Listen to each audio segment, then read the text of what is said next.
In every classroom, the presence of a silent division is undeniable. One side exudes an atmosphere of comfort. The other, on the other hand, imparts an essence of endurance. Some students enter the premises with the assurance of confidence. Others, however, approach the environment with an optimistic glimmer of hope. Daniel and Ibrahim, despite being seated in the same class, taught by the same teachers, and undertaking the same exams, found themselves navigating lives that were as diverse as could be.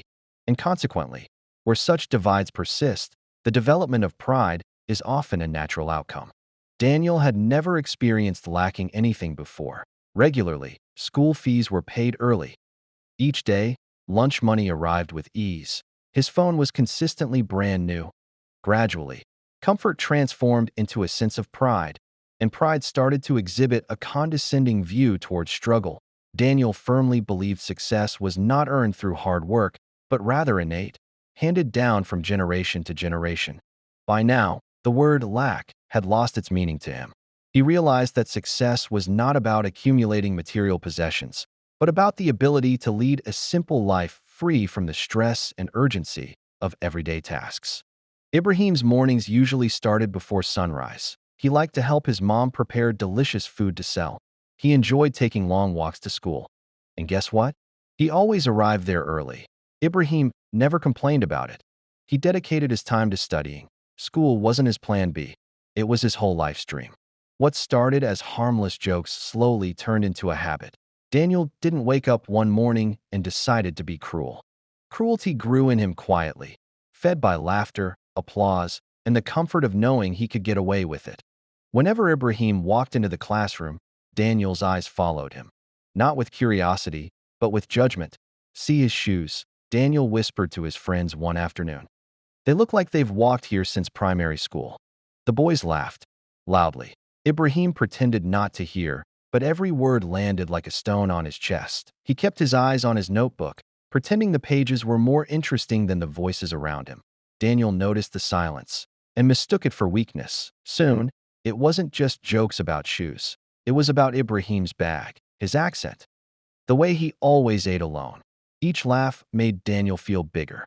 Each insult made Ibrahim feel smaller.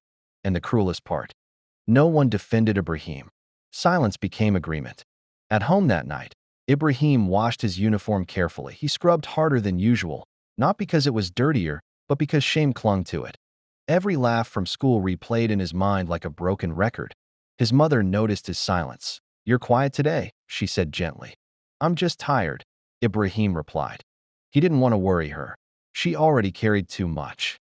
Later that night, while others slept, Ibrahim opened his books, not because he felt strong, but because he refused to let pain waste him. He studied through tears, because sometimes education is not ambition, it is survival.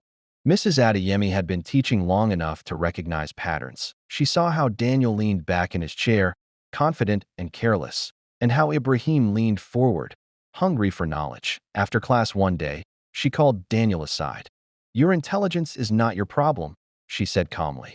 "It's your pride." Daniel smiled politely, already halfway out the door. "Life has a way of humbling people," she continued. "Be careful who you mock."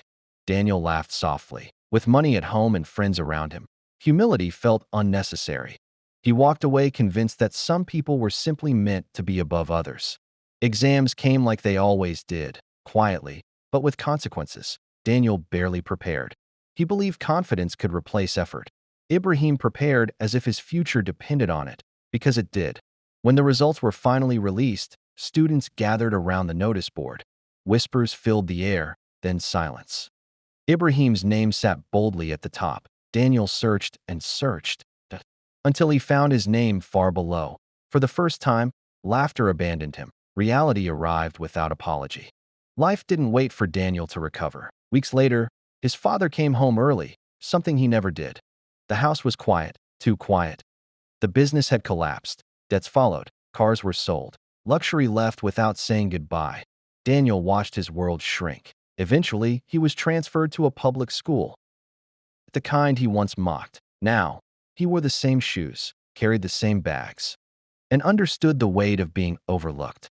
At school, Daniel froze. Across the corridor stood Ibrahim, But this Ibrahim was different, confident, respected, a scholarship student. Life had switched positions. Daniel felt shame rise in his throat. He wanted to disappear. Daniel expected revenge. But Ibrahim surprised him. He shared notes, explained lessons, offered guidance without bitterness. Daniel couldn't understand it. "Why help me?" he finally asked. Ibrahim paused. "Because I know what it feels like," he replied. Kindness hit Daniel harder than insults ever did. On a random day, Daniel said something. "I apologize," he whispered softly, "for everything." Ibrahim nodded. "Life shows everyone," he said. "Nobody listens." Daniel kept on. And for the very first time, humility became a teacher for him. Never mock someone during their struggle, because life can unexpectedly change seats, leaving us all feeling vulnerable and exposed. Kindness proves to be a far more resilient and enduring quality, as it outlives even the most prideful of hearts. For more videos, click the subscribe button. Thanks for watching.